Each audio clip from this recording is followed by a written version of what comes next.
Listen to The Astonishing Junk Drawer exclusively at patreon.com/astonishinglegends. There's something about the feel of the pen in your hand. Hello, Tess. How are you doing? Love the giant glasses. Your microphone's muted. Todd takes it, he does his magic, and it comes out beautiful every time. There I am. The paranormal could be a creative expression of the universe. Well, that was not me. I don't know who that guy was. It might be something you collect as a stamp as a kid or a sticker. That lady on the right there, I could not deal with that mask. It's been a little No, synchronicity machine of an episode here. Ed, roll those closing credits. Astonishing Legends would like to thank Cook Unity, our contributors at patreon.com, and you, our listeners, for making tonight's show possible. In our last episode, we brought you the astonishing legend of the Ghosts of Versailles in part 1 of our series on the Moberly Jourdain incident. Like all legends, the initial event is only the story's beginning. The women who experienced it decided not only to dive deeper into what may have happened, they researched the history of Versailles for a decade and published what would become a best-selling book about what they had witnessed. Tonight, we move past the event itself and attempt to unravel what may have happened to Charlotte Anne Moberly and Eleanor Jourdain. It's important to remember that they did not see and hear the exact same things during their experience. Is that an indication of fabrication?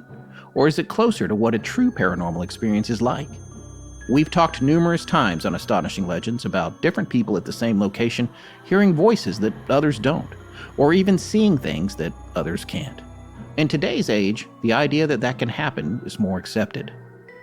So tonight we'll hear a little bit about the French Revolution, because that context is critical to understanding who Moberly and Jourdain thought they were interacting with. Then we'll talk about another similar time slip incident in Suffolk, England from 1957 that has a lot of similarities to the Ghosts of Versailles. After that, I'll join our returning special guest co-hosts, Richard Hatam and Marie Mayhew, as they blow your minds with their philosophical takes on the original incident that is the seed of this legend.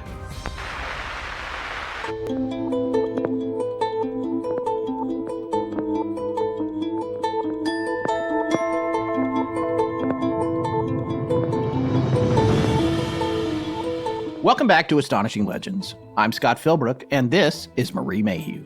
Il ne faut pas passer par là. Par ici. Cherchez la maison. Translation, you can't go that way. This way. Look for the house. An unknown man to Eleanor Jourdain at Versailles, August 10th, 1901. Join us tonight for part 2 of our series on the Ghosts of Versailles.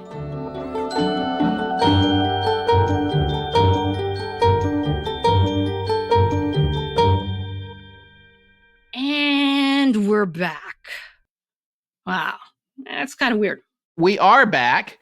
There, now both you and Rich got to say it. Marie, I hope you feel better. And I've been working on my Burgess all week, so thank you. That's great. Saying that line is a great honor. And not, right? There's a handful of people in the world who have ever said it instead of Forrest. So we're now, it's like fewer people than have walked on the moon. That's true. All right, folks, not a lot of housekeeping tonight other than that Forrest will be back soon. He's back for the next show, right? That's my understanding. It's not 100% yet, but definitely for the show after that, if not the next one, and the rest of 2024. And I'll say this, I love you guys, but it will be nice to be arguing with Forrest again. I'll try to argue with you as much as I can tonight.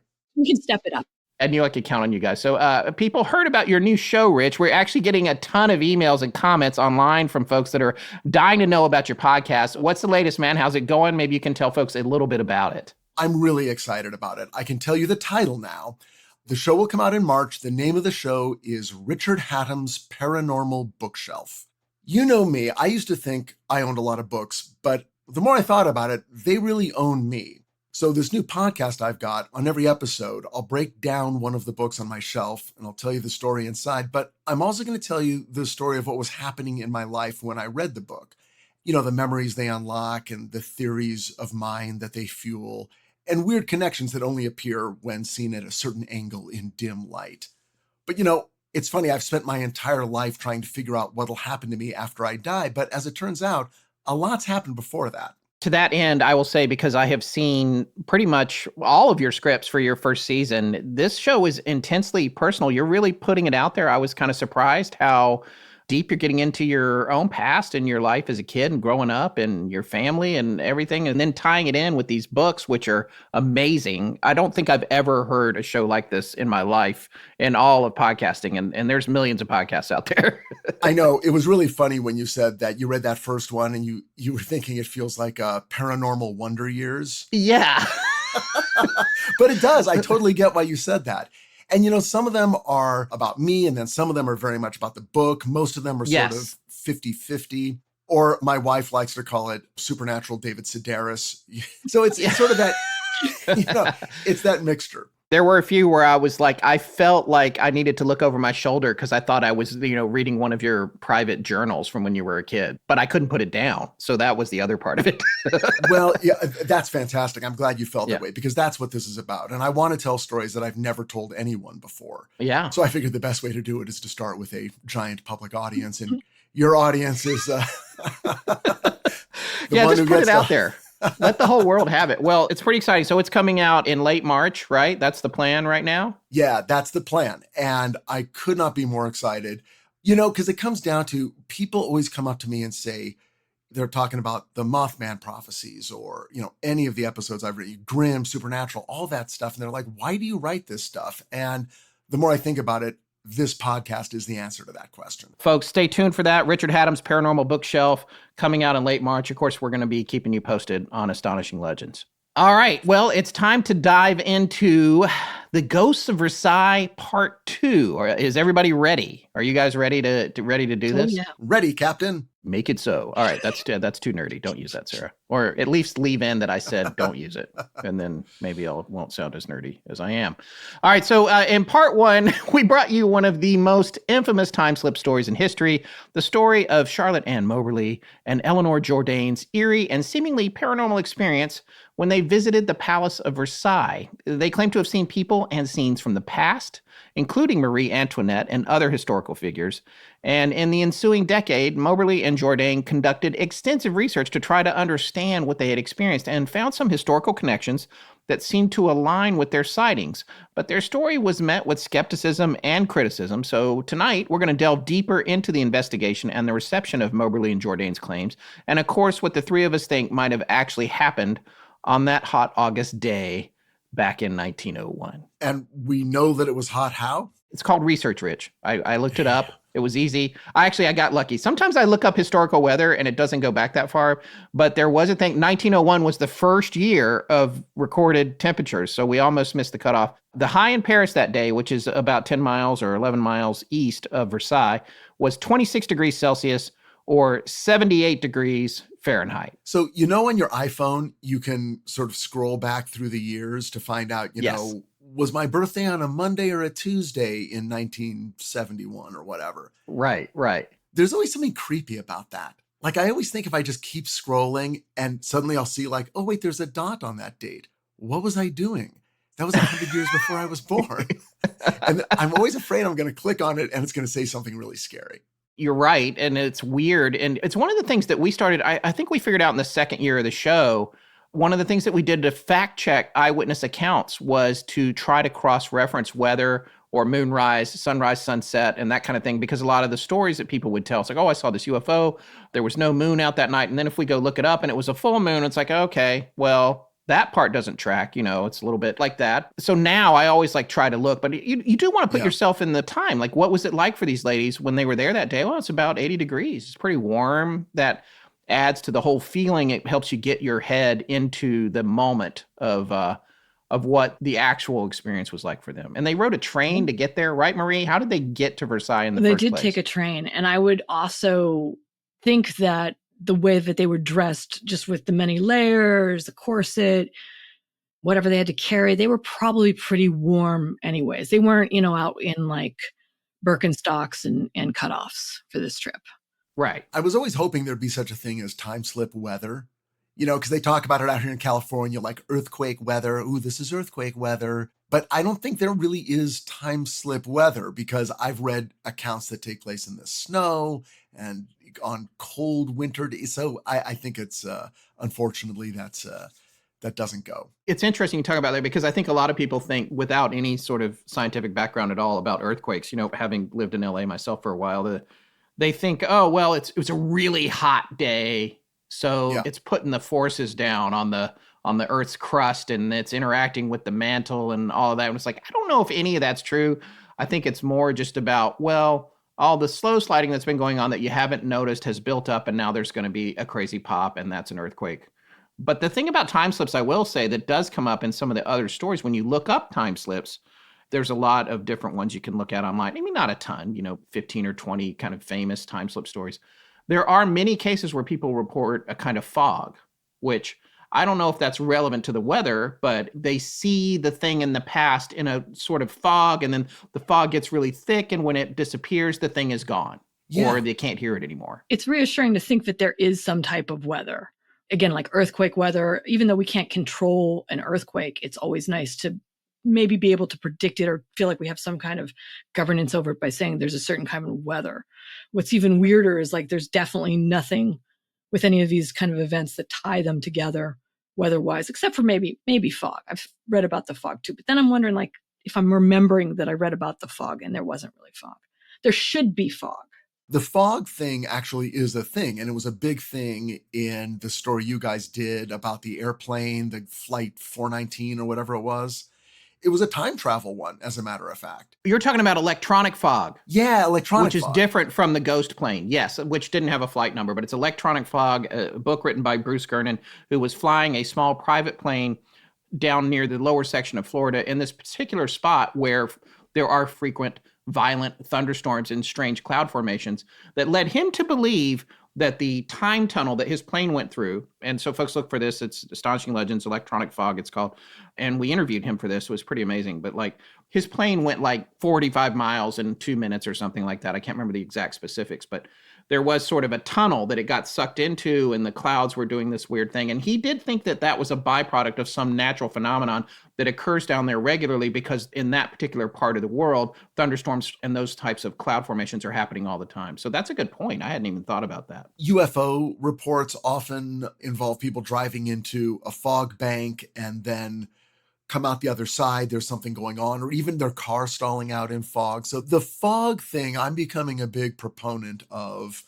Stay out of the fog. When Linda Godfrey, who passed away recently, but when she was on our show for her book, Monsters Among Us, one of the things she talked about was a particular incident where a car conked out, and there, at that point, there was, I think, a green fog that had enveloped the area. And there was another case where she talked about a fog that, I think it was a roadkill. We brought this up on the show before. It was a deer. It was a dead deer that was on a fence, and they had a trail cam on it because they were trying to capture a werewolf. And they thought maybe there was a werewolf or some kind of dire wolf in this area. The roadkill was there at the fence, and a fog came in, and you see it on the trail cam. Of course, it's still images, but you see that, and then when the fog goes, the roadkill's gone. So, pretty wild. Oh my God. Pretty wild. Okay. But that's not a time slip. We digress, but still. But I do like what Marie was saying, because it shows that people are at least thinking in the right direction when they're saying, well, now, wait a second, maybe there are atmospheric conditions that play into various kinds of phenomenon. And if there was some crazy way that you could figure out a connection like that, then theoretically you'd get one step closer to repeatability of the phenomenon, or being able to understand why those two things are connected and what could be the underlying cause, and that could help us toward an answer. So you never know. Well, I'll tell you what, it has been a long time since I moved out of New York, man, but during my 10 years there, one of the places I ate at the most was this amazing French restaurant down on Prince Street in Soho called Raoul's. I know, I'm looking at it right now. I looked it up. It says they have excellent martinis. Oh my God, that's right. It's your jam. They have all their cocktails are amazing, and they have the best steak frite I have ever had in my life. And if you're in the know, you would love this, Rich. You can sit out back in this special garden-like area that you have to walk through the kitchen to get to. It's very Scorsese. So just thinking about this is like, I just love it. You're walking through, you're like, hey, Jimmy, whatever. You don't say that. They don't care, but like, it's pretty awesome. That sounds amazing. Yeah, no, and it's all one single shot. It's one shot, no cuts until you're down at the table out there in the back. And the thing is that the tourists that come in there, they don't even know that room's there. They just see locals walking into the kitchen. So it's like you feel really special or whatever. But, you know, you can spend a fortune hunting for local restaurants and bring that kind of satisfaction back to your palate. But why do that when you can have Cook Unity? In fact, if you go to cookunity.com/AL or enter code AL before checkout, you can save 50% off your first week. But Scott, first week of what? Oh, yeah, I skipped ahead there. Well, the first week of Chef to You service that delivers locally sourced meals from award-winning chefs right to your front door weekly. Oh, we actually get deliveries to the side door because the driveway's on the left side of our house. Just whatever door, whatever. They'll deliver it to whatever door. Yeah, Got but it. Seriously, this is cheaper than other delivery options, and the food is chef's kiss.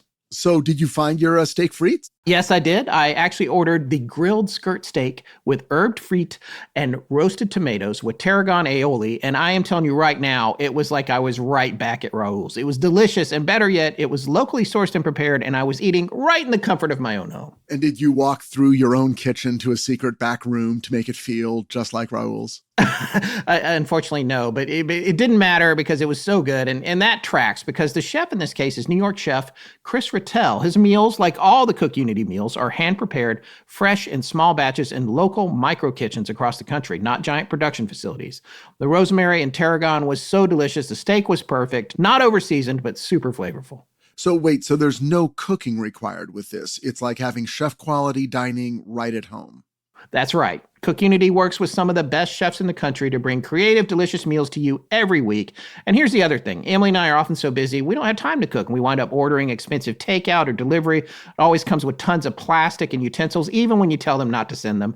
Cook Unity's packaging is compostable, recyclable, or reusable, and they do all of that while delivering food that arrives fresh, never frozen, and the packaging keeps it fresh in your fridge for up to 7 days. Oh my God, Susan would love this. So how many meals do you get a week? Well, you can do as little as 4 or up to 16 meals per week, and they have hundreds of dishes to choose from with a constantly updated menu. Plus, you can choose from 7 different dietary preferences from vegan to paleo, pescatarian, gluten-free, and more. Oh, that's great. I'm an omnivore, so I have no issues. This sounds delicious. It is delicious. Folks, you can get this food too. Experience chef-quality meals every week delivered right to your door. Go to cookunity.com/AL or enter code AL before checkout for 50% off your first week.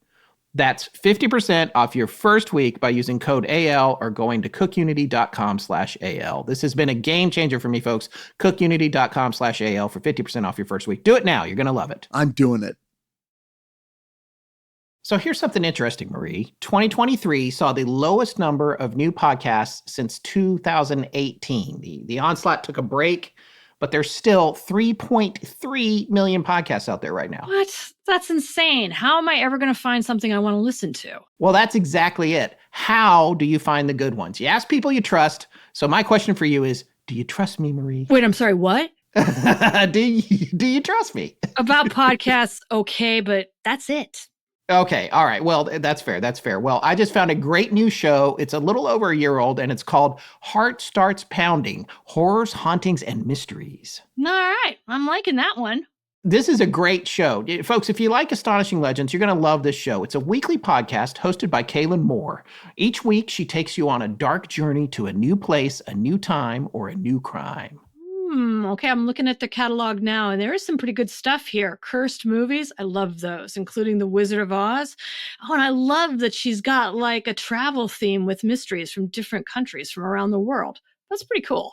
No, it's awesome. And sometimes she actually travels to the places she's covering, that's always fun. Well, from centuries-old curses and Appalachian folklore to Chilean Nazi cults to terrifying urban legends that turned out to be true, Heart Starts Pounding tells the stories, real and imagined, natural and otherworldly, that quicken your pulse and make you ask how well we really know ourselves, our neighbors, and our world, and how well we want to. Many times these episodes involve real journeys as Kaylin travels around the world, getting inspiration from locals, from Tokyo to Washington, D.C., and recently the most haunted city in America, at least according to many, New Orleans. Ooh, okay, Philbrook. What's your favorite? Well, I'm still working my way through all of them, but I just listened to episode 42, Human Sacrifice, Dark Rituals Throughout History. This ep was about Cahokia. Yes, a series of mounds discovered west of St. Louis in the early 21st century, including Mound 72, which painted a clear picture of human sacrifice. Super fascinating stuff. Cahokia dates to 1,000 years before European contact and was the largest city north of the big cities in Mexico at the time. Kaylin's research and storytelling in this episode is excellent. I love both good research and storytelling. I'm going to check it out. All right. Well, everybody should check it out. So if you're looking to join a passionate community of the darkly curious, check out Heart Starts Pounding at heartstartspounding.com or wherever you get your podcasts. I'm Tom, and this is Astonishing Legends. Let's get back to the show. Okay, so in putting together part 2 here, I did want to talk a little bit about the French Revolution. And for us tonight, it's funny because we'll finish a show that has a lot of historical detail, like Loftus Hall or Blood Bathory, when we talked about Bathory drinking all that blood of the virgins and all that. You go back to these time periods, and there's a lot of history to impart. And that's a lot of work for us in terms of getting it concise and explaining it to the listeners who might not have any experience with that. Now, I'm sure that some of you folks out there are experts on the French Revolution. So you can write the emails when I finish this that tell me about all the things I got wrong or any suppositions I made that aren't right. But I did want to give an overview here because what was going on in France at the time of Marie Antoinette, which they specifically think they saw her and may have seen people that were contemporaneous to her, that's important to get the bigger context and understand what Moberly and Jourdain later thought they were witnessing or what they were bearing witness to in terms of the time slip that they experienced. So I'm just going to do a little bit of an overview here. I'm going to try to not get too into the weeds. There's a lot of Louis. Get ready for Louis because all the kings, they became Louis in 14th, 15th, 16th, and so on. And interestingly, today, I saw, even though the French monarchy was abolished quite some time ago, there are folks in France now. I believe right now there's a guy who calls himself Louis the 20th, but no one's paying attention. So I love that when it just kind of keeps going, even though it's not official anymore. But so yeah, Scott, yeah, the thing to remember, the stuff you're talking about, is that it all happened a long time ago. There's nothing we can do about it now. So yeah, that's right. That's right. Exactly. Some people lost their heads. There was some revolution. There was a little bloodshed. It's a little revolution out. Is good now and then, right? Didn't somebody say that? All right, so let's start with Louis XVI. He's the culmination of Louis that would be around during this time that the ladies thought they were intersecting with this past history. He was going to wind up being the last king of France from a monarchy standpoint. There actually were people later who were called kings, but I'll explain more about that in a minute. He was the last monarch king of France. He was actually born in the Palace of Versailles in 1754. So he was born right there in the palace. And he was in some ways kind of progressive. He was a supporter of the colonists in North America, which I was surprised to read. He was a dauphin or heir apparent when his father died in 1765, which would be Louis XV. And he became king later when his grandfather passed away. That would be Louis XIV, 9 years after that, in May of 1774. So at that point, Louis and Marie Antoinette then move into the Palace of Versailles. Now, he had married Marie Antoinette 4 years before he became king in 1770 when he was 16 and she was 15. Their marriage was part of an attempt to form an alliance between France and Austria. Marie had been born in Vienna.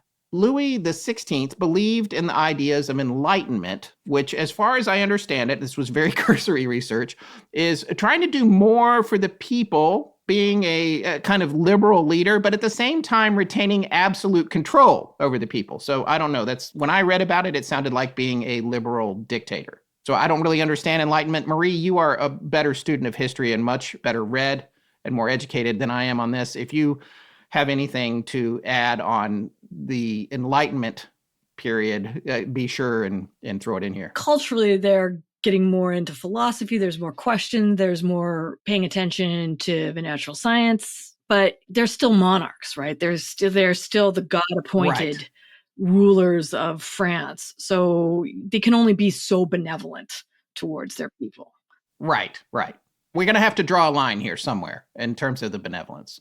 Well, he did try some ideas like deregulating the grain market, but that backfired and bread prices skyrocketed. And after some poor harvests, he had a revolt on his hands.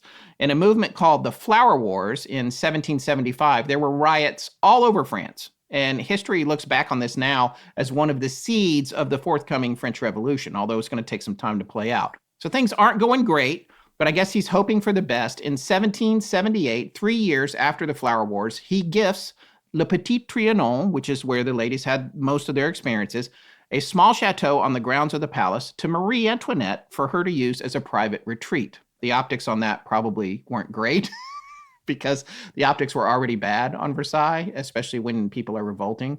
Louis's father, Louis XV, had the idea for the Petit Trianon in 1758.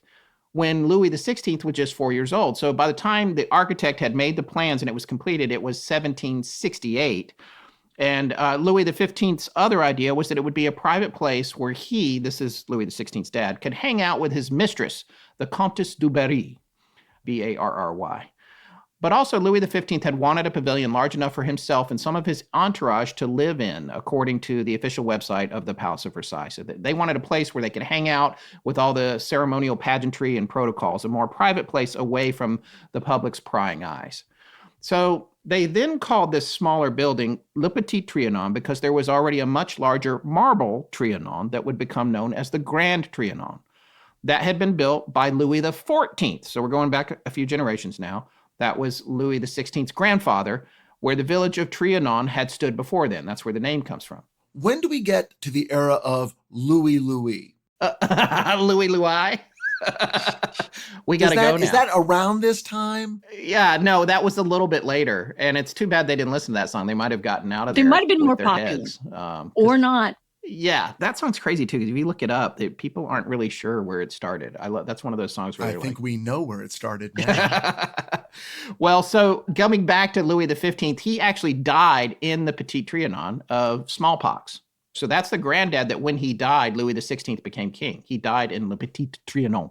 So circling back, Louis XVI gave the Petit Trianon to Marie Antoinette in 1778. She started redecorating all of the outside areas, including the gardens, to make them more current in design, which we hear about this with first ladies. Whenever they go to the White House, they start changing the gardens or whatever. So this is a pretty typical thing when you're leading your country. It was said to be her favorite part of Versailles and her favorite place overall. So 11 years later, after she had been given the Petit Trianon, in 1789, the French Revolution began with the storming of the Bastille on July 14th of that year. So if you think about this, it's been coming for at least 14 years now since the Flour Wars of 1775, which were a result of Louis XVI deregulating bread. So the Bastille was a medieval armory and prison, and insurgents successfully took it over on that day in 1789. And one of the reasons they went for it was because it was seen as a symbol of tyranny and the old ways of the monarchy. It was still kind of locked in the past. The next morning, Louis XVI asked Duc de la Rochefoucauld if it was a revolt, to which the Duke answered, in French, obviously, I'm going to do the English, "No, sire, it's not a revolt, it's a revolution," which is not something you want to hear from one of your trusted people at this point. On October 5th, 1789, an event known as the October Days, or the Women's March on Versailles, or also just the March on Versailles, happened as women in the marketplaces were fed up with how expensive bread had become. After 6 hours of marching to Versailles, the spontaneous group turned into thousands of people who marched there and besieged the palace. 6 women from the group were nominated to go talk to the king in person, and they made their demands, but he also turned on his charm. Apparently so much charm, one of the women supposedly fainted. It could have been hunger and the fact that they were marching for 6 hours, but sure, I'm sure he was very charming. Yeah, I mean, she was worn out. It wasn't Louis' charm that made her pass out. Promises were made, and the women thought they had triumphed, and they left thinking, okay, he heard us, things are going to be good, but it didn't take. On October 6th, the very next day, the crowd forced Louis XVI and Marie Antoinette to return to a rundown royal castle in Paris known as the Tuileries from Versailles. More on the Tuileries and their time there in a minute, but the royal court would never again be at the Palace of Versailles. That was the true end of not only Louis XVI's power, but of monarchy in France. The people believed the events leading up to this were all part of a plot to starve the poor on purpose. This was essentially an early conspiracy theory. In fact, in April of the same year, there was a rumor that crops were being burned to help that happen. So while the newly formed government, the Assembly, was reforming the government, the king was telling them only some of what they were planning was okay with him. Again, bad optics. He's already been chased out of Versailles. They're kind of holding him. He's like, no, you can't. I get that you guys want to do this, but no. He was amassing some troops to try desperately to retain power. But on September 21st, 1792, the monarchy was officially abolished and the First French Republic was born. The monarchy would be restored in 1815, but that's another story. A little under 4 months later, Louis XVI is executed by guillotine. 9 months after that, Marie Antoinette is executed the same way. Now, even Napoleon felt that Versailles' image of monarchy was tainted, and during his tenure as emperor, which was relatively brief compared to everybody else, he chose to stay in the Grand Trianon. He had hoped to restore the palace, but it was too costly, so he focused on the restoration of the Grand and Le Petit Trianons. Later, in 1833, King Louis Philippe, this is not really a monarchy, he was a ruler of the people, but not the country, kind of like the monarchy in England. He spent 5 years turning the Palace of Versailles into a museum. Napoleon III, an elected president, would actually instigate a coup in December of 1851 to restore an imperial title to himself. He actually wound up being the one that opened the Petit Trianon to the public during his reign, dedicating it to Queen Marie Antoinette. So that's kind of the overall history there. And that's a sum up of a lot of complex things happening politically and in terms of a revolution. I actually got so interested in it, I now want to go read like a Missioner book about it or something. I got to find something because it's a really fascinating story how all of that stuff came to pass. I've never paid a lot of attention to it until we got to this story, which is another one of my favorite things about Astonishing Legends. It's like, hey, we're going to tell a ghost story. And it's like, oh, wait, side note, the French Revolution is kind of cool. Let's learn about that. So, I enjoyed that. Wait a second. So are you trying to, teach us something? No, I don't want to do that. Everybody will turn the podcast off. Oh, come on, man. We just want to have fun. You just want to have fun. But the reason I'm doing this and the reason I'm going over all this is because it's to give you a set of circumstances that explain, again, the optics and how people are perceiving the monarchy and Marie Antoinette and Louis XVI and all the Louis with all their houses on these palaces and all this kind of stuff, because this frames the experience that Moberly and Jourdain have and the people they're seeing and the interactions when you take it and you apply that filter of they're seeing back in time because they're 1901. They're way after all this happened, but maybe what they're seeing is the deconstruction of the monarchy happening, some glimpse of that. And one of the things that we, again, have talked about on the show, you talk about theaters and places that supposedly are haunted or have ghosts, and it's high traffic places or places of great import, which obviously Versailles was. And the Le Petit Trianon was very important to Marie. So Antoinette, not Mayhew. So it might be important to you, Marie. I wouldn't lose my head over it. Good night, folks. You've been great. No, but Scott, that's a really good point, because the first thing people ask is if somebody has a supernatural experience, they see a ghost, there's a time slip. If it's entirely subjective, the question becomes, well, what did they know and what were they expecting? Right. Exactly. If you and I would have no expectations going to Versailles because I'm ignorant. I'm pretty ignorant about American history too, but the classic example being Gettysburg. If I went to Gettysburg, I'd at least have some vague feeling of, wow, this is where a big battle in the Civil War took place and a lot of people died. And there's probably a few images in my head from pop culture that if I then had a supernatural experience, it might just be mimicking things that already existed in my imagination. Right. So you do have to ask those questions. What did people know? What were they expecting? What were the real facts of the history of a place? And did the people who witnessed something see something that A, is accurate, and B, they had no way of knowing? That's right. And I want to circle back to that too, Marie, because you had said too that I can't remember if one or both of them claimed that they were relatively ignorant about French history. Well, both of them, when questioned later, said that they were ignorant of French history. They didn't study it and they had no perceived notion about Versailles. But I do think Rich brings up a really interesting point that we're going to start talking about with influence. and that like you might have some notion of it, but you don't have an awareness of it. And that I think is going to be really relevant with this case. And when you start to talk about what does influence mean and some theories behind it, to me, it just gets kind of murkier. But I think that that's interesting because, again, it's like conscious versus unconscious. Like consciously, you don't know a lot about American history, but unconsciously, you may know more of seniority than you think. Consciously, they said that they don't know very much about French history, but Jourdain had been living there already. And people that know her said that she was sort of a Francophile. So she was very much invested in France, French culture, art, etc. So I want to come back to that when we're talking about the philosophy of this story, because that's really interesting to me. It's like, what's the reason that she said that she didn't if she turns out to be a Francophile? Is she just trying to bat down critics, or is it because she knows this is a story and she's trying to make it more believable? I want to talk about the possible origins of that. But before we get on to that and the philosophy of what might have happened here and the ideas behind what the three of us think, I do want to talk very briefly about Marie Antoinette and the expression, "let them eat cake," which is a famous expression attributed to her.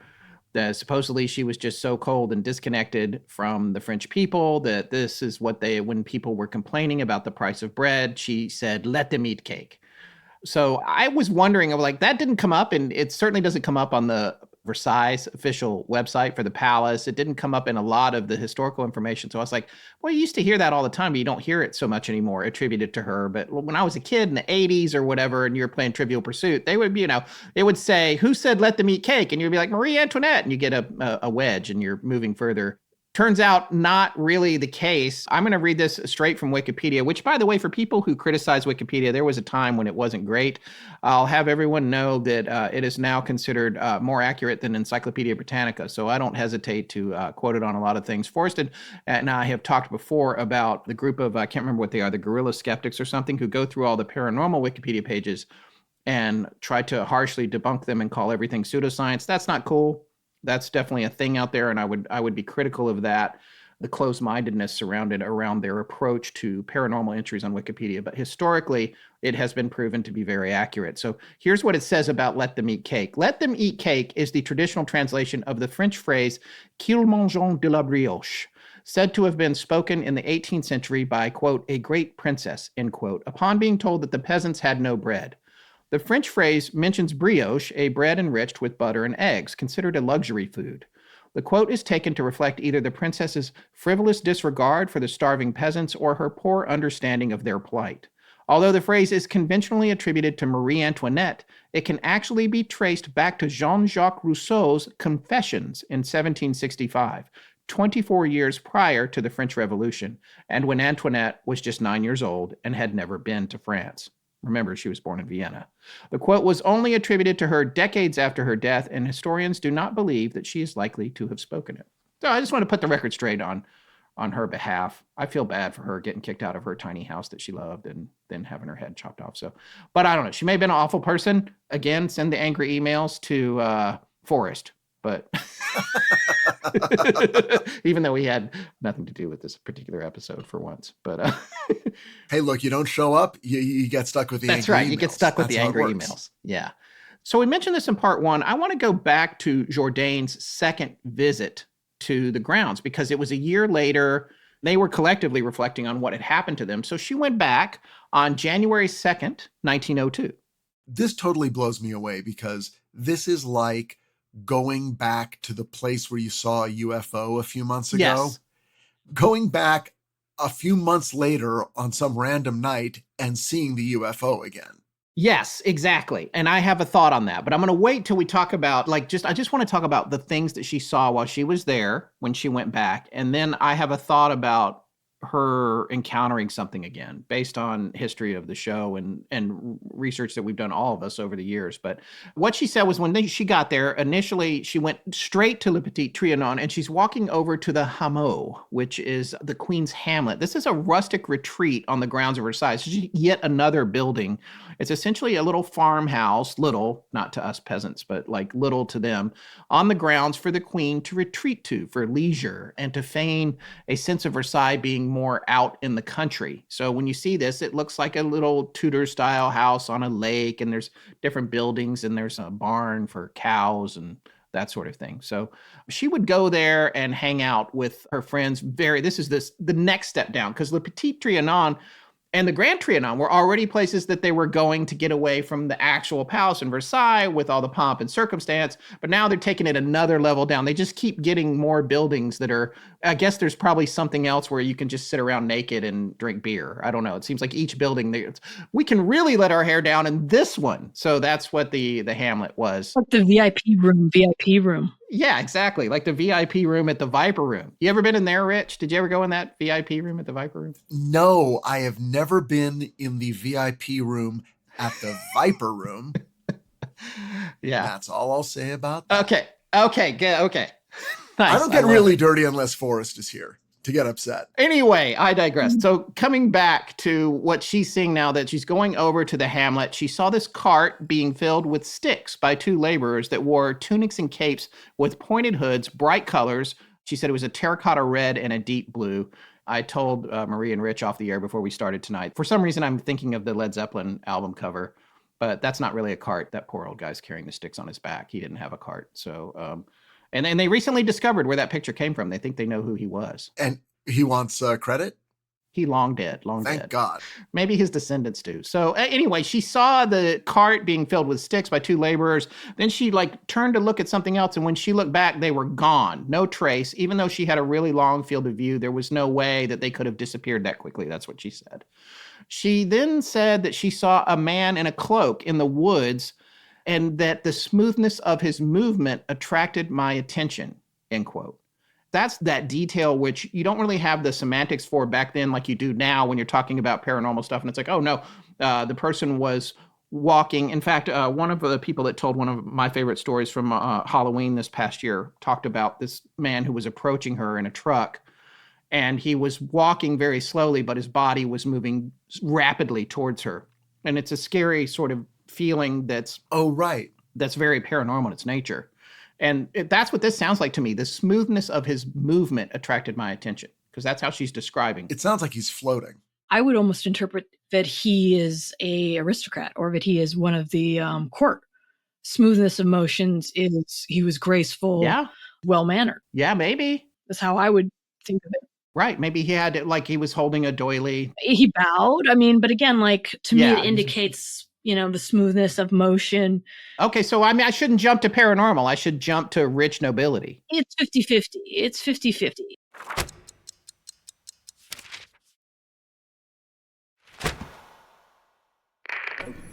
I'm the Dispatcher, and you're listening to Astonishing Legends with Scott Philbrook and Forrest Burgess. Now back to the show. Well, so the next thing she sees, or hears, I should say, she doesn't see, she hears a group of people rushing around her, and she can hear fabric as though they're all dressed in fancy clothes.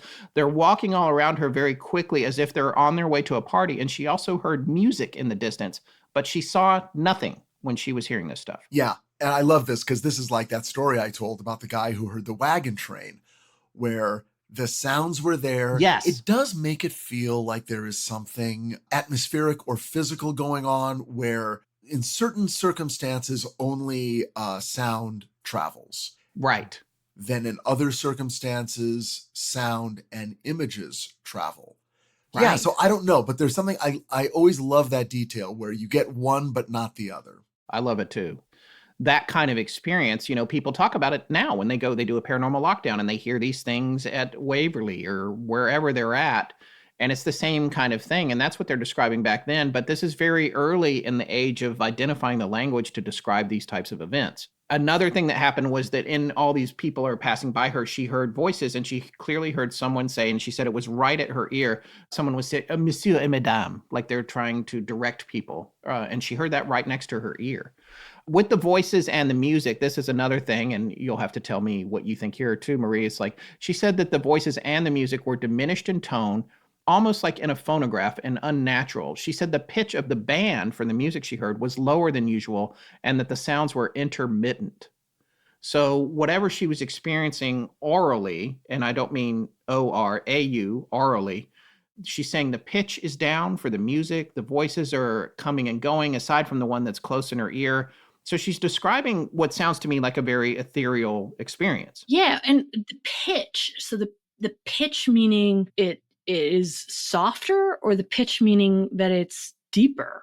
I think she's implying that the tone, because she says, yeah, it's lower, she's implying that the tone is lower. Now, when I think about this, because I used to be an editor, I think, when we're doing a pitch shift, we lower the tone so your voice sounds, that's a lower pitch, So if that's what's happening with the music, it's like when Hal is dying and singing his song in 2001, the pitch is shifting. Yeah, Daisy. Does that mean that it's slower? Like when you play a record at the wrong speed? Is that what she's describing? Be. Well, she's not being specific here because you can reduce pitch and maintain speed. With sophisticated technology these days, you can actually do that. I don't know that she would have ever thought that. She may have just thought of a record winding down at that time, which would be slower and low, like, slow and low, like the Beastie Boys would say. Or it could just be low and not slow. But she doesn't really specify that. But when she says the pitch is lower, to me, that's deeper. The voices, either the voices or the music is deeper than it should be. It's like waving in and out. It made something occur to me, which I don't know if I've ever heard of before, with people searching for EVP and getting voices. But have we ever recorded the sounds of the past? Have we ever gotten that sort of the cacophony of the abandoned insane asylum back from when it was an active therapeutic location? Do we ever get stuff like that? Weird music, stuff from the past? Have you guys ever heard of that? I feel like I have heard of that being recorded, but I don't have clear-cut cases of it, and I don't know. That's one of those things where without the provenance and the chain of custody, you'd have a hard time believing it, even if someone said they did get it, if you weren't there yourself as an eye and ear witness, Right. Because it would be easy to just take an old recording and say, I heard this, and put a reverb on it, and like, I heard this at Waverly or whatever. But that's an interesting idea. Yeah. Look, any EVP can be questioned in terms of provenance, Right. Unless you were there, it could just be somebody in the room saying something. Right. But I guess I've never heard of someone saying, okay, we went to this place, we turned on our tape recorders, we asked questions, but instead of answers to those questions, we got this. And then they play something, which I would love. And I'm a little disappointed, even if it was a lie, why no one's done it. That may be out there. Those may be out there. So for our listeners who have done investigations or participated in them or heard of other podcasts where they've mentioned this type of thing, if that exists, send us a note. I would love to know more about that because that is a fascinating idea. I mean, we have had Connor Randall on, who's worked with the guys from Hellier, talking about the Estes method and how that works. And and also they've gotten some interesting EVPs. James Willis has gotten EVPs too, but I don't ever remember him saying that those EVPs seemed out of time or place. So I do want to know more about that. That's a really interesting idea. So again, going back to this, Jourdain actually inquired. She left for the day after all these weird experiences. She went back to the palace and at Versailles and asked if the band had played that day. And they told her, no, they hadn't actually, because she was there on January 2nd. They had played the day before because that was New Year's Day. It was January 1st and that they weren't there that day. So whatever music she was hearing, that's not where it was coming from. So she then goes around apparently and is asking some of her French friends questions about her visit there and other lore that surrounded Le Petit Trianon. And also I think the Hameau, because there was one window that I know that she went to, the Hamlet, and it was shuttered. And so she asked, why is this window closed? And apparently it was because people would routinely look in it and they would apparently see Marie Antoinette in there churning butter. I guess she would go in there and churn butter for fun. And so I guess so many people were looking in the window, they closed it. This comes back to that thing that Forrest says about when an institution reacts to a ghost story. Because at this point, people are going here for tours. And it's like, stop looking in this window to see the ghost Marie Antoinette churning butter. So we're going to close the shutters. So you can't look in here anymore. And it's like, but wait, does that mean there's a ghost in there for real? Or are you just tired of people? Maybe it's a rumor. And you don't want people to look in the window anymore. From what my understanding is they would close the shutters on this little farmhouse to give her privacy because you had the queen doing something relatively undignified, right? Very pastoral. Right. But why would it still be closed in 1901 then? No idea. But I mean, I think that's where the idea of like, and then it would be open. If it would be open, she wasn't there. So that was also how they knew if she was in attendance or where she was. They would be like, oh, she's milking her favorite cow. Here's one of the most interesting facts that Jourdain learned on that second visit. Marie Antoinette's last day at Le Petit Trianon was October 5th, 1789. Now, keep in mind, when Moberly and Jourdain went and had their experience, that was August 10th. So this was October 5th, 1789, August 10th of 1901, obviously much later, but the month and day don't correspond either. Antoinette was sitting in a grotto, and she saw a page running towards her, bringing the letter from the minister at the palace to say that the mob from Paris would be at the gates in an hour's time. This would be the Women's March on Versailles that I mentioned earlier in the timeline. And they're coming because they're so mad about the cost of bread, among other things. The story went on that she impulsively proposed walking straight back to the palace by the shortcut through the trees. The page would not allow it. Instead, he begged her to go to La Maison to wait whilst he fetched the carriage by which she was generally conveyed back through the park, and then he ran off to order it. And so the thing that I thought when I heard this, and I think that they might be implying, but Marie, you have to tell me if I'm wrong, was that on their first visit, when they were told the opening quote, "Il ne faut pas passer par là, par ici, cherchez la maison," you can't go that way, this way, look for the house, that maybe that page was an echo from the past of the instructions he was giving to Antoinette as she was waiting for a mob to come and confront her. No, that is exactly what it sounds like. And that's exactly what they interpreted it as. I think what's interesting is they're interpreting it, at least upon the first read, is it is occurring a full year after the actual event. So they didn't really have a context for the actual event in 1901. They just had this weird event of this guy running up, saying something to them in French and then vanishing. All of a sudden, they have this context of what it meant. I think one of the things, again, that I would go back, it maybe is worth double checking is if this was something they practiced too. So they would have had the page being able to find her, or, that they had rehearsed this knowing that there was civil unrest and that they could be, there was a siege coming or something like that. That's right. No, I read that too. You're right. I read that as well. Yeah. What's the procedure? Yeah. They had sort of lockdown procedure for stuff like this. But I think it's interesting that it appears without any kind of context. And then a year later, you kind of get the backstory. She gets the backstory on it. And that could be a thing, or it doesn't have to be a thing. People make fun of people who do past life regression, and if they in a past life were anybody famous, then it's like, oh, well, of course you were a famous person in a past life. You weren't just one of the, common people. But it's sort of the same applies here. Just because they were in the past, even if they were in the past, if they were actually seeing something from the past, there's no reason that we need to assume it was because something very dramatic was happening at the time or on that day, or it was a special anniversary. It might just be a common moment from the past that for whatever reason gets tossed up in front of them, and that's what they experience. And then I don't know if they're trying to connect it to something of historical import, but I will say this, not a lot of what they said sounded like it was them re-seeing a famous event from history. Yeah. We can make that one comparison, but outside of that, it sounds like, well, I saw a guy, someone said something, we saw a lady painting. That was pretty much it. Right.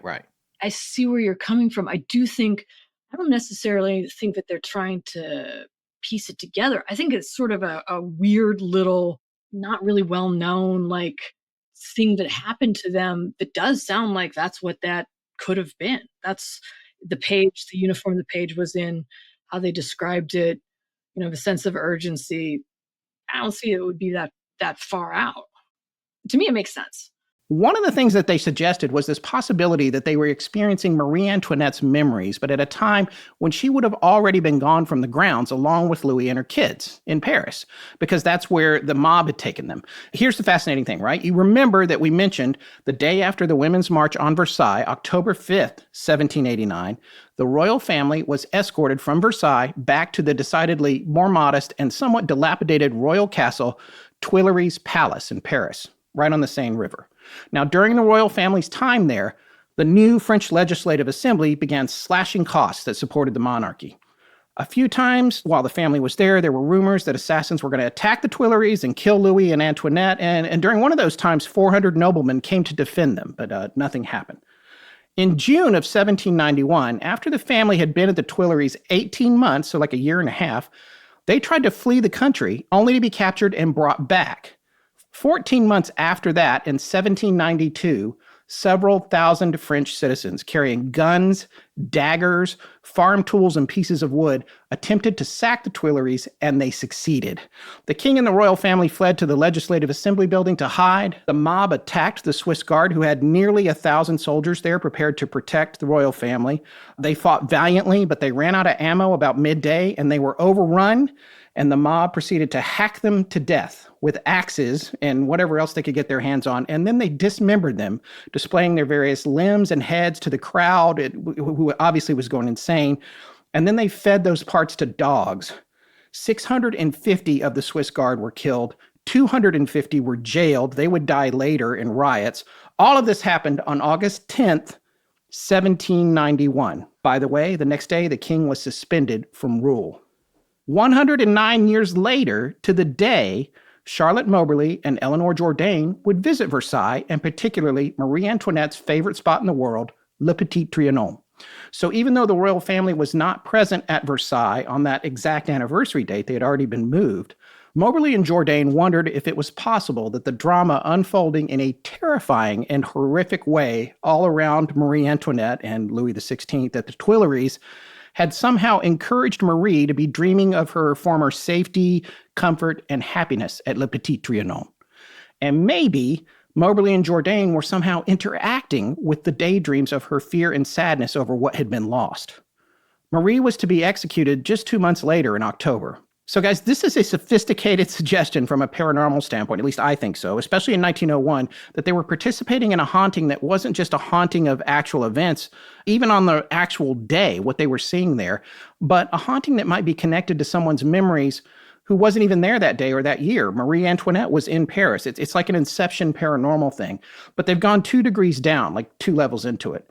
That's what they pitched that they thought might have been happening. And I thought that was a really sophisticated suggestion of a paranormal explanation for what they experienced. Absolutely, especially for that time. That sort of, like you're saying, that kind of inception would be something that was very different. It's a barometer of her emotional state is kind of what they were tuning into. Again, that they're feeling this influence.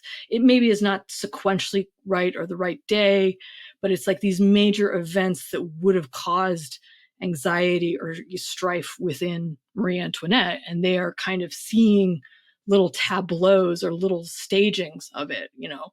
And again, it looks like a stage. The non-playing characters are kind of frozen or say the exact same things, or and they're distinctly different pieces or different acts.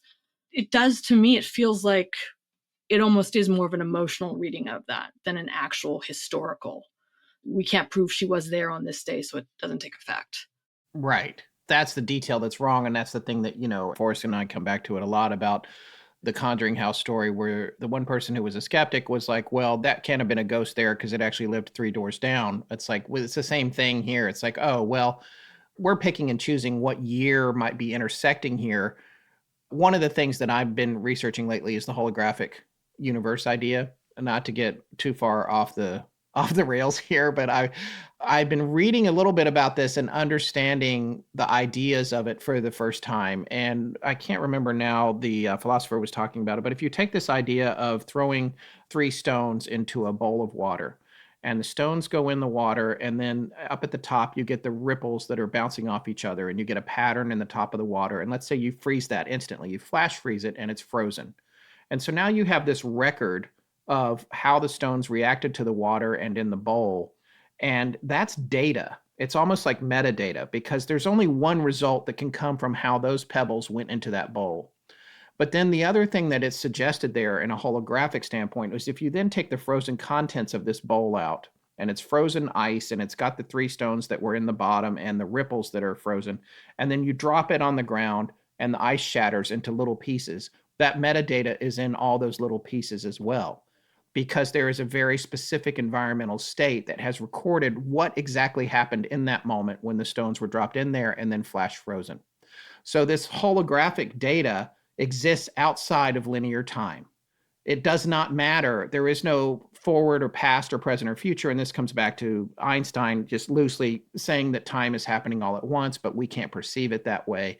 So if you take this idea, and then I think about also when Brandon Masulo came on our show with his first book, The Ghost Studies, he studied paranormal psychology in Edinburgh.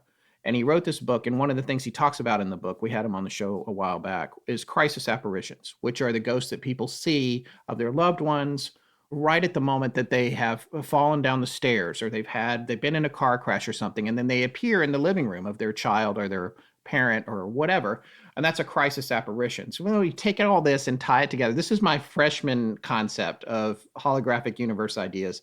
I'm hoping in a few years from now to be way more developed on this, like I am about other thoughts that have happened since we started the show.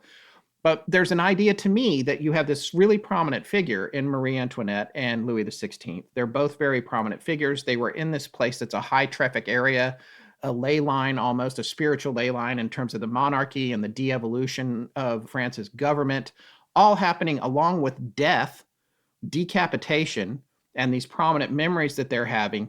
And to me, the possible intersection that Moberly and Jourdain may have been a cross-sampling of a holographic moment in Marie Antoinette's existence. And it's that metadata that is existing there that they're seeing, and time is irrelevant to it. Did I explain that right? I think you nailed it. Let's listen to some Zeppelin.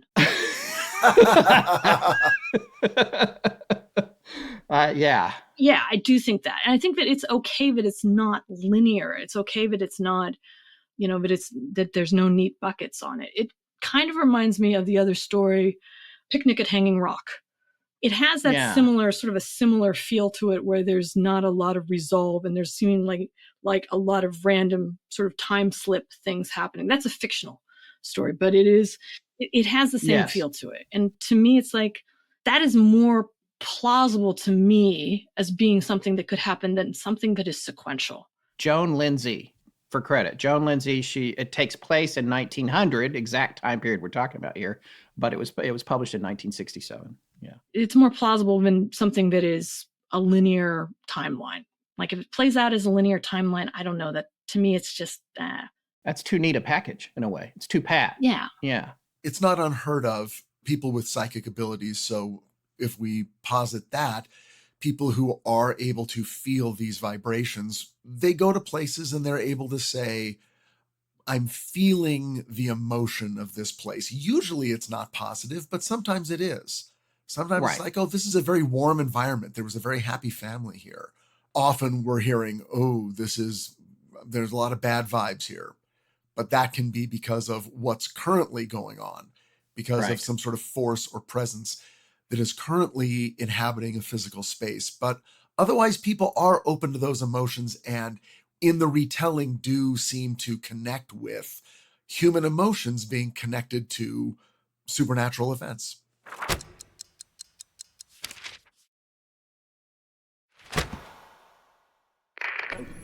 Hi, this is John Paul Decker, and you're listening to Astonishing Legends with Scott Philbrook and Forrest Burgess. Now back to the show.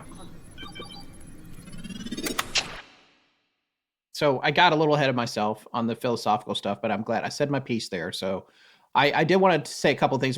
Part one, I mentioned another time slip story that I thought had taken place at Gettysburg. I could not find that. I think I was conflating another story with that. I do want to mention briefly, and this is a good old-fashioned AL tangent. I did find one of those pictures where the guy says he's a time traveler and he's a lawyer now, and he said that when he was 6 years old, DARPA pulled him into a project and he jumped through some kind of force field and found himself at Gettysburg when Lincoln was about to make a speech. And there's a picture at the Library of Congress, I'll have it on the webpage for this episode, where you can see this little boy. There's all these people assembling, and Lincoln is on his way to the dais to speak in the distance. And by the way, no one knew Lincoln was in this picture until 1957, when someone at the Library of Congress zoomed in on the glass plate or something and was like, that's Lincoln with his hat off in the distance. So that's a neat thing. But then on top of that, there's this little boy in the picture, and he has really big, weird looking shoes. And this lawyer says that he time traveled with a DARPA thing when he was like 6 back to this moment. And then that's him standing there, and his shoes disappeared during the time travel. And so they gave him shoes when he arrived, and that's why they're really big. And he's standing in that picture And he insists that he had been there. And he also says that he time traveled to Mars with Barack Obama when Barack was a teenager. On top of that, this guy ran for president in 2016. His name's Andrew Basiago. So that's a Gettysburg time travel story. I'm going to let that lie there. But the description on that picture, it's interesting. It says, photo shows the crowd gathered for the dedication of the Soldiers' National Cemetery in Gettysburg, where President Abraham Lincoln gave his now famous speech, the Gettysburg Address. When the photo is greatly enlarged, Lincoln is visible facing the crowd, not wearing a hat, about an inch below the third flag from the left. Josephine Cobb first found Lincoln's face while working with a glass plate negative at the National Archives in 1952. So, interesting story there. I'm not sure if I believe Mr. Asiago. I'm looking at the picture and I'm having trouble figuring out what I'm trying to find. Yeah. Well, do you see the little boy? Am I looking at the picture where there's an open area and there's like three guys standing there? Yeah, and the little boy is standing to the left of them. Right, he's sort of looking away, and you can see his full body. Yeah, he says that's him, that he time traveled back to that when he was 6. He's right in front of Barack Obama. Yeah. Okay. All right. Well, it's a guy. It's a person. It's a guy. He does not look out of place. He's not wearing, a Mickey Mouse t-shirt. Hey, I'll tell you, when you watch him in the YouTube videos, he's got some interesting details about working with DARPA. So, okay. I don't know. Anyway, I probably wouldn't be casting a vote for him. But I did find another time slip that I thought was really interesting. This is called the Kersey time slip, and I wanted to talk to you guys about this really quick. I found 2 interesting sources for this. One is a Smithsonian.com article by writer Mike Dash, which was published in 2011, and the other is from another of our favorite websites, ParanormalScholar.com. That was written in 2019 by Eric Roughton, or Roughton, R-O-W-T-O-N. Links to both original articles are in our show notes. But here's the story, and this is one I'd heard a little bit about, but I got more details on this today. In 1957, 3 British Royal Navy cadets, William Lang, Michael Crowley, and Ray Baker, were doing a training exercise using maps to navigate and notate things they saw as they walked through the British countryside. The goal of this was for them to go to this little village called Kersey Village, and they were supposed to write down the things they saw and come back, and then their superiors would know that they had successfully navigated just using a map, just based on their description of what they saw. So during the course of this exercise, they found themselves approaching that village called, quote, the most picturesque village in South Suffolk, by the late Nicholas Pevsner, a German-British art historian. He liked it probably for paintings. According to Dash, Kersey was first referred to in an Anglo-Saxon will circa 900. So it's been around a long time. It is still a thriving community, but it is very small. In 2011, the population was only 359. In spite of that, it has churned out 2 prolific novelists, Hammond Innes and Peter Vansittart, who between them have published 80 novels, that very small town. But that's not important right now. What's important is that when these 3 boys wandered into the village in 1959, they had an eerily similar experience to Charlotte Moberly and Eleanor Jourdain.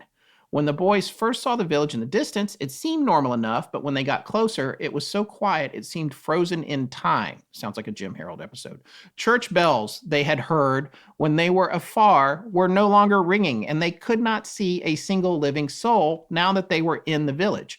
And keep in mind, this was a Sunday morning, but they noted that there were no cars. This is 1957. There were no cars, no overhead power lines, which there should have been, and no street lights. Plus, the homes all looked particularly ancient. And then they all went to look in the window of this butcher shop they saw. And when they looked in there, there was no furniture, no fixtures of any kind, but there were 3 whole oxen carcasses that had been skinned and were green because they were so old. This was a particularly poignant memory for the boys because by 1957, that sort of food handling would have been unthinkable. Now, every building they looked in had no furniture, and they described the glass of all the windows they looked through as green and kind of smeary. Now, according to the article at ParanormalScholar.com, the trees were all lush and green at this time, even though it was autumn. Additionally, they noted they could see no church or pub when it was the church tower that they had heard the bells coming from on their approach. Now, like Moberly and Jourdain, the boys did some research after this event. It's very similar in the aftermath. And it's clear that they did that research because this had stuck with them. And one of the things it revealed was that the building that they had recognized as a butcher shop, which is still there, had not been a butcher shop for 50 years at the time of their visit. And they were very young, so there was no way for them to know that. That's what's called retrocognition. They've got information that they couldn't have ascertained any other way about the past, or theoretically, unless they were all in a library digging through when butcher shops were in this weird little building. Also, the church tower they found was finished in 1481. So, like many churches, it sits on an elevated lot up high on a hill, and the tower is visible from both inside and outside of the village. Rowton points out in his article that in the 1420s, Kersey experienced great wealth from the wool trade, and at the time, the church tower was not completed because after it was started, the Black Death wiped out over half the town's residents, and construction was halted. So with their research, they concluded they must have seen it sometime prior to 1481, but after 1420, because the wealth may have brought a butcher shop to town at a time when meat was a luxury product. A butcher shop would not have been a permanent structure in a village like Kersey. But listen to this description from Mr. Dash's Smithsonian article. Quote, when the boys thought about it afterward, they recalled that even the autumn bird song faded as they neared the first houses. The wind had dropped to nothing, too. Not a leaf stirred on the trees they passed, and the trees appeared to cast no shadows. End quote. So doesn't that remind you of when Moberly Jourdain, I can't remember which one of them, said that the forest was flat and lifeless like a wood made in tapestry, like a blanket or a tapestry hanging on a wall. Same thing they're saying here. There's no wind. The trees are not casting shadows. The color of the trees was wrong. So they went through this whole thing where they experienced it, and there were no power lines, there were no cars, there was none of this stuff. And then later when they went back, everything was normal. Also, the other thing, though, that was fascinating about this, which is not in common with Moberly Jourdain, is there was not a single human being, which is super creepy to me. Dead oxes inside the butcher shop that the meat's going bad on, that's straight out of a horror film right there. It is very reminiscent of other time slip stories, UFO stories, basically anything strange that happens to you in an outdoor environment. People talk about it. Things get quiet. You can't hear insects, can't hear birds. Everything stops. There's no wind. And then afterwards, it all starts up again. So one of the things that is also fascinating about this story is that after it happened, the women did a lot of research and eventually they published this book, which was, as Marie said, it was a sensation at the time. And it clearly was, because here we are 110 years later, still talking about the book. The event was longer. But when you look at time slips and you think about time slips and the idea of time slips and what they mean, this is the premier event. This is the one that kind of lays the groundwork for all the other ones. Even the one I just mentioned happened in the 1950s, a long time after this one. So here's the question for you, Marie. You and I were discussing yesterday a lot of the philosophy behind how this legend came to be what it is and how the women were criticized for the nature of the publication. And there seemed to be an idea, well, they were confused. There was a guy, and he's on the Wikipedia page. I think his last name was Montague or something similar to Montague, because I was always thinking Romeo and Juliet. But he was throwing parties near the grounds where people would dress up in period costumes and have these parties, and they would do what they call the tableau vivant, where they're reenacting maybe a painting or a particular idea from the time period. And he's like, they were probably just walking through on a day I was doing that.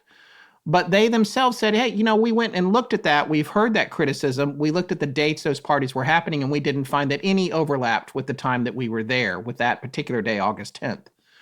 So that just doesn't work. And that's one of those things, too, that we've talked about on the show before, where it's like, oh, well, that's what it was. This person had these parties. That's what they saw. Even though when you take a closer look, no, we've conclusively determined that there wasn't a party there on August 10th, 1901, which I can't say, by the way. We haven't done that much digging. I don't know if Montague or whatever his name was, and I'm not dismissing I sound like I'm being dismissive of him, but when I say whatever his name was, I honestly can't remember it. But I don't know if he did or didn't have a party that day, so I'm not saying that categorically. But what I am saying is, like, you're trying to pull away at the foundation. It's like, oh, well, they were confused. It was this, or it was, swamp gas or whatever kind of situation. It was a weather balloon, which is my personal favorite. Right. That explanation makes no sense. Nothing about what they described sounded like a party. A party goes on. A party has a lot of people. A party you figure out. Yeah. There's no connection here. Nice to have that information. They ruled out a ton of stuff. And there were very clear records of what was taking place at Versailles in the modern era. Right. When there were parties, when there was music. They had information that told us what the groundskeepers wore and how much they were getting paid. It's not like there was a lot of random stuff going on at Versailles that no one knew about. Everyone knew everything that was going on. And if there was a party, everyone visiting Versailles would have known about it. That is not one of the better explanations of what happened. Yeah. Right. Marie, do you remember the other ones that were put forth beside the party? Wasn't there, or it was just that they were confused, or? They would have used any standard Victorian era response to credit them. They were women. They were hysterical. It was too hot for them. They shouldn't be taxing their brains. Basically, anything that they could throw on them, that would have applied. I think the interesting thing to note is if you step back and you kind of consider 1901 and when this was happening, it basically is the turn of the century. So it's the fin de siècle. So you're coming out of the late 1800s, especially in England, where there was a huge emphasis on the Gothic literature. There was a lot of, just like any kind of like turning year 2000, you're going to see a lot of uncertainty about the future, about concern about moral decay, and just a lot of uncertainty. But especially right at the turn of the century, you get authors like Bram Stoker writing Dracula, Robert Louis Stevenson with Dr. Jekyll and Mr. Hyde, H.G. Wells, all of these graphic, Gothic, big themes that are sort of dark and very persuasive coming into the turn of the century. And then 1901, all of a sudden there's a turn that started to happen after the death of Queen Victoria. And you start to see more women authors. You start to see more women readers. Again, you're all of a sudden seeing Wuthering Heights, Jane Eyre. Still this focus on sort of supernatural and more dark content, but it is becoming more popular and sort of more democratic. Definitely more women authors at that time. And I think that plays into the adventure with Moberly and Jourdain, in that they are going and they are having this experience, and then they are going to write about this experience a decade later. It's just a time of change, of going from something very Gothic and pretty heavy into something of more popular literature. One thing that really was appealing to me about this story was the idea of influence. So I came to it understanding that it was the genesis for my favorite story, Haunting of Hill House by Shirley Jackson. And it made me start to think about influence and what is influence overall, and how does influence play out in these women's life, and how they related their story, and then what that story has meant afterwards. So I went and in my research, I studied something, or I went back and I took a look at something that I studied when I was in college, which is called The Anxiety of Influence. And it's a 1973 book by Harold Bloom. And Harold Bloom was a famous poet, and he developed this theory from his own study of 19th century Romantic poetry. And it is also modeled much on the work of Sigmund Freud and his psychoanalytic theory of the defense mechanisms that people have. So Bloom argues that basically there is nothing new under the sun.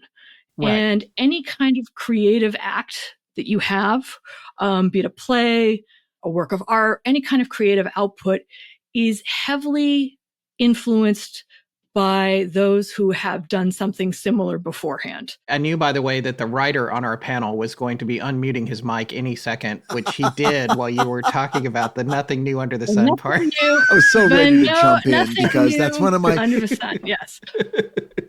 Yeah, no, there isn't. And there should not be, because don't reinvent the wheel. We figured out stories thousands of years ago. Don't put the ending first. Don't put the middle last. Tell your story. I agree. Nothing new under the sun. Everything that is created is influenced by what has been created in the past. I'm on board. Let's hear more. But there's a difference between, I think, like homage, which I am going to bring in these elements from these authors or from this cultural event that I love and pay homage to it, versus subconsciously being influenced. And Bloom, in his theory, says that's where the anxiety comes from, is realizing and having this tension that there's no unique output, that whatever you're doing is not really free will. It's not, you're not opening Zeus's brain and Athena springing forth. It has been done before you even thought of it. To me, that idea of influence is really interesting, because I feel that it was something that was much at play between these two women. So Right. my hypothesis is like something happened. They didn't know one another very well at this time. They go to this place and have something strange happen to them. It's the turn of the century. There's all this other cultural change happening. They come out of it and there's something weird, and they start to kind of work, I want to say almost ping pong, but go back and forth and influence one another about the outcome of what their end result was. And some of that could have been from the anxiety that they had to try and get their work published, because the paranormal, oh my God, I'm going to butcher it. Oh, was it the Society for Psychical Research? Yes. SPR? The SPR Okay. said, you know what, we're going to have to hold off. You're going to have to give us more information on it. Now, I'm not saying that this was a conscious thing or they sat down and they were like, dang, we gotta get this published. We got to stick to the man and get this published and get this out there and make the big bucks. Let's get our story straight. I feel that it was much more of a subconscious effort than that. I believe that it influenced how they looked at research and how they developed research and how they might have created sort of some echo chamber to reinforce what they were already trying to find. Now, that said, I still think that at the very beginning, there could have been something that was strange or that happened to them. I think it is almost irrelevant, to me, is the real interesting part of the story, which is for a decade later, these two women who, again, came from not really knowing one another. This was sort of their origin story. They bonded over this, and they never backed down from this. In fact, if anything, they doubled down every time they put out an edition. They said, you know what? You guys asked these questions. Here's what we did. You know what? Here's all of our answers. Here's where we found everything. And here's our substantiation to it. That to me is much more fascinating than did they or did they not see something. The other thing I keep coming back to is if it's about influence, like Rich said, there's nothing new under the sun, then what influenced them? Was there something that they drew subconscious influence from that was happening that would trigger this event? And I don't know. It could have been Versailles. It could have been meeting somebody new. It could have been a number of different things. But I feel like those are the big, how influence affected them in this, having this event occur. But then afterwards, I feel like the other thing to me that is the most remarkable is they wrote this book, and the influence that it had on Shirley Jackson, who arguably wrote the most influential novel about haunting, period. Bloom goes in and he talks about sometimes, there's a lot of ways that influence can affect you. You can have a reaction to it. So a lot of times you can read horror novels that have come out recently, sort of more post-colonial, as a reaction to things, as a reaction to racism and sexism. And there's a lot of good authors that have come out recently, like Sylvia Monroe Garcia with one of my favorite novels, recent, Mexican Gothic, or The Only Good Indians by Stephen Graham. Both excellent books that are sort of this reaction to the classic horror story. Again, like probably the most influential book about haunting written. And then I kind of, from there, got a little bit, again, maybe I was listening to my Led Zeppelin, started to think, what is influence if it's not a type of haunting? If you are feeling influence and there's nothing new under the sun, you're constantly having something with you, looking over your shoulder from the dead that is always with you. It's always going to have some effect on you. Isn't that, in a way, being haunted? Oh, I love that idea. I love the philosophy behind that. I mean, you're redefining the nature of haunting there. But I guess my question for you is that what influenced them, if they're predating Haunting of Hill House, they're influencing each other, but what was their fodder? What came before them? What are they derivative of? It's almost impossible to say. It could be Versailles. It could be just the sheer magnitude of being in Versailles. It could be that they were intelligent, imaginative women. It could be turn of the century. It's one of those things that I don't think we'll ever really know. And it's almost like a MacGuffin. Like, I think the thing that is to me almost more impactful of it is what they created coming out of it has had such an effect on someone else who had such an effect. Again, we're still seeing it. Any author from Stephen King to Guillermo del Toro says there's only one book that's ever been written about a haunted house, and that's Haunting of Hill House. Well, I was going to say that when you go somewhere, when you go to a museum, when you go to a historic home and you take a tour, part of the narrative of that experience is to imagine what it was like when this house was first built. You hear lectures about history. That's part of the fun, is to walk around and go, gosh, what must it have been like back then? So it's totally acceptable that that might have been where their minds were.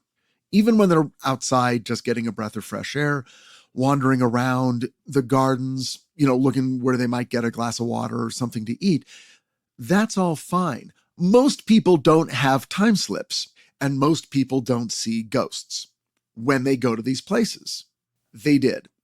So on the one hand, of course, they're in that mindset. But on the other hand, anytime you're in any place with any history at all, when you're traveling, when you're on vacation, part of your brain casts you back.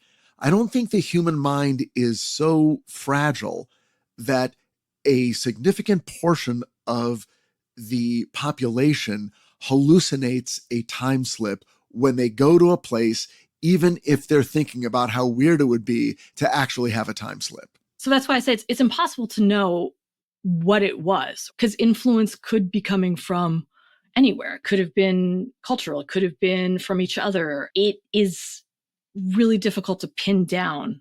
What I really like about what you're doing here, and I brought this up yesterday, I'm probably not using the word right. My brother-in-law with a doctorate in divinity will have to tell me, but this is an ontological approach to how are we thinking about how this story came to be. It's the same thing that was fascinating to me about the three boys that went to Kersey Village. Later, they did a bunch of research and decided what had happened. And so they're looking back on that and how are they influencing each other? And there's no way that they weren't strongly influenced by the Moberly Jourdain incident, because it was famous by 1950s. And if they're looking at time slips, they would have found that. Even pre-internet, that would have come up for them. Because somebody would have said, well, you got to check out the thing with the two ladies that went to Versailles. And it's like, oh, yeah. So I'm sure that happened. It's impossible to think that it didn't. But what's fascinating to me is, and having covered a lot of stuff over the years, and the folklore component of it. And if I was to go back to school, we've had people on the show and have written in who have degrees in folklore. I'm so envious of that. Like, if I was going to go back to college now, at this late date in my life, that would be what I would study, would be folklore and the origins of folklore and how it develops, because how that intertwines with these kinds of stories is fascinating to me. What I want to figure out is, Forrest and I are always trying to get to that kernel of truth. Like, okay, the Pied Piper, it's an insane story, but what happened that one day, that time, that when all these kids died? When we looked at that, it was like several hundred kids died really quickly. Okay, what was that? And then it goes through all these filters and all these things that influence the story that it becomes later, and they went off into the mountain and never came back or whatever, what have you. It's like you're always clawing through the past and trying to figure out what the real story is. And I guess what I want to ask you, because I find your approach to the philosophy of this story and what these two ladies might have encountered, it's way more inclusive of different possibilities. It's a broader thinking than I'm used to, frankly. Like, I've learned something from you and your approach here, different from things.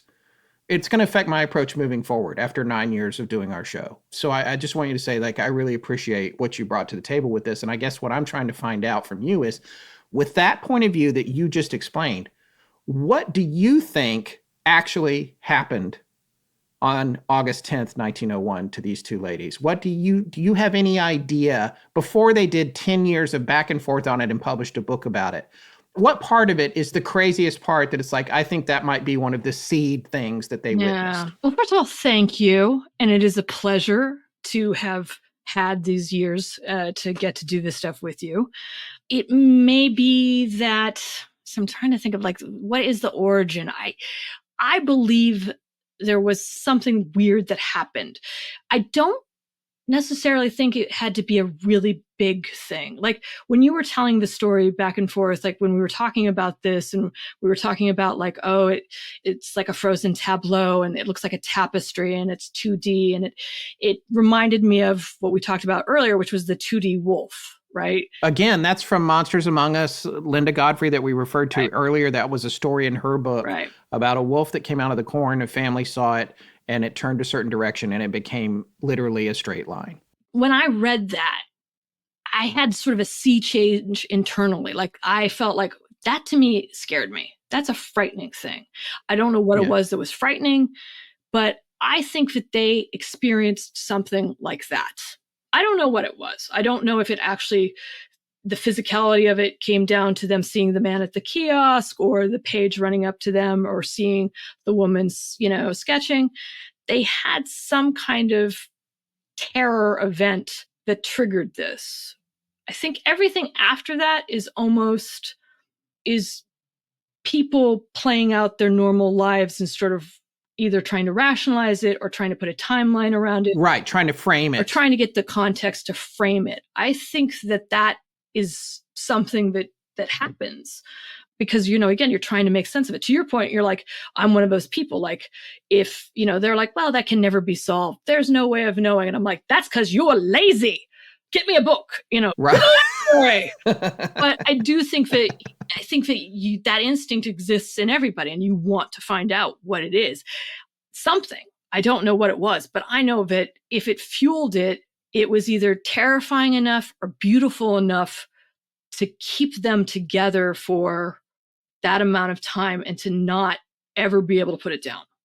Right. So again, I think it could be something terrifying and scary. It could have been something beautiful and moving. It was something momentous like that. And I think that is the case. Okay. I love it. I'm going to say that I think it happened exactly as they said it happened. I think we have a really good record of what they experienced, and then we have a really good record of them researching what they experienced. It's so hard for us. It's almost like the more you can prove something, the less you want to believe it. If they hadn't done the subsequent research, people would have complained about that. And I'm referring now to throughout history, the people who have complained about this case.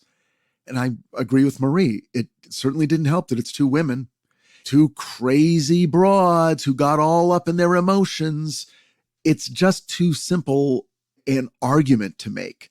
And it's, of course, misogynist that, well, they can't be trusted because they're women.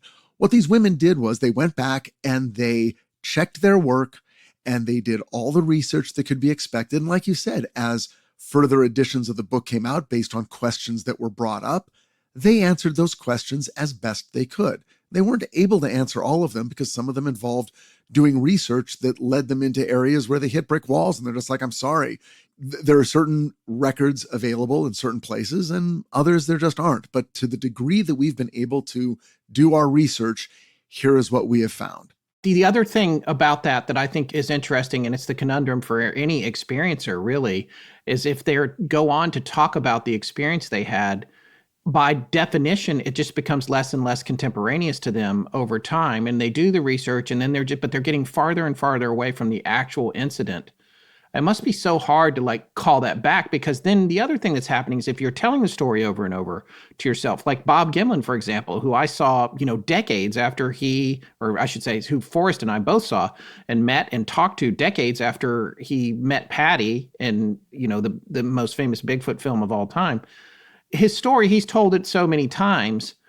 You do wonder, how when folks get into that routine of okay, well, here's what happened to that, and you're talking about it, and you're portraying it in a book, or you're in the more modern age, you're having talks and being invited places and to answer questions.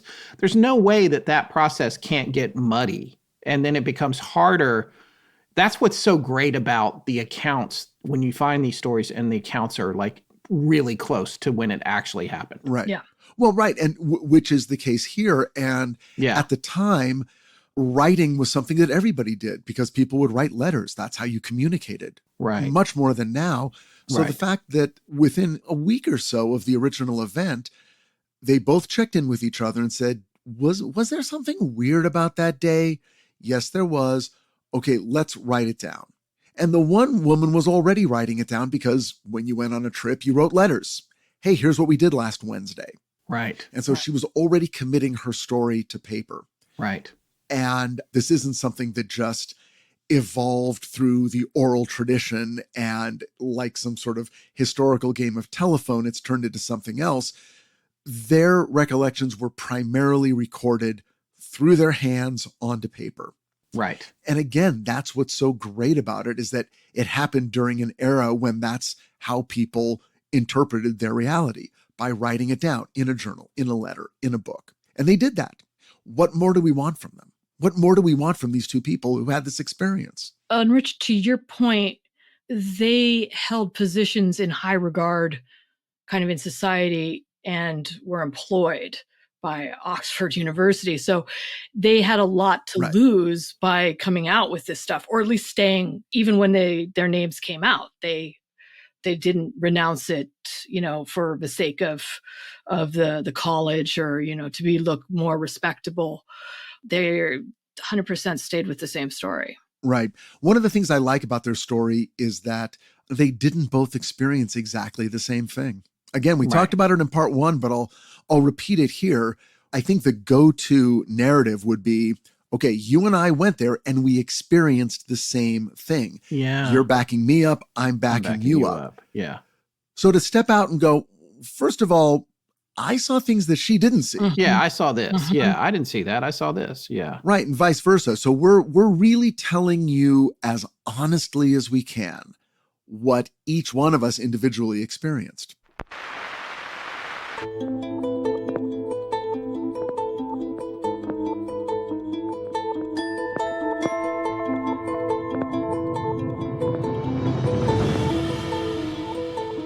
That's going to wrap up our special two-part series on the Ghosts of Versailles. A very special thanks to our guest hosts, Richard Hatam and Marie Mayhew.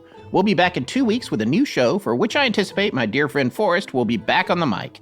If you haven't already, find and subscribe to the other two shows from the Astonishing Legends Network, Scared All the Time and The Midnight Library, wherever you get your podcasts. Astonishing Legends is edited by Sarah Voorhees-Wendell at VW Sound and co-produced by Tess Feifel, who is also head of research and the social media manager. Our technical producer is Ed Vicola, or as we call him, the Mechanic. Special thanks to our announcer, John Boland. I'm Tom. I'm the Dispatcher. I'm John Paul Decker. Tom Decker. Tom Decker. Tom Dispatcher. I understand this is with no implied promise. Forrest Burgess. I'm Tom. Our theme, which is available as a ringtone, was composed by Judson Crane at foundermusic.com. All other music and sound design for the show is composed and created by Alan Carestia. Our logo was created by Tommy Beaver Design, and our animated graphics for social media and YouTube are done by Joshua Sloan at deadstreetproductions.com. Every episode going back to September of 2020 has a transcription available on its corresponding webpage at our website. Earlier transcriptions can be made available upon request to astonishingcontact@gmail.com. Astonishing Legends would not be possible without you, our listeners. Visit our store at astonishinglegends.com or interact with us and other listeners on Instagram, Twitter, Discord, Facebook, and YouTube. You can also visit us at patreon.com/astonishinglegends, where patrons have access to additional bonus content, including the Patreon exclusive show, Astonishing Junk Drawer, which is available every week. The main show is not. No part of this show may be reproduced anywhere without permission. Copyright Astonishing Legends Productions. Good night.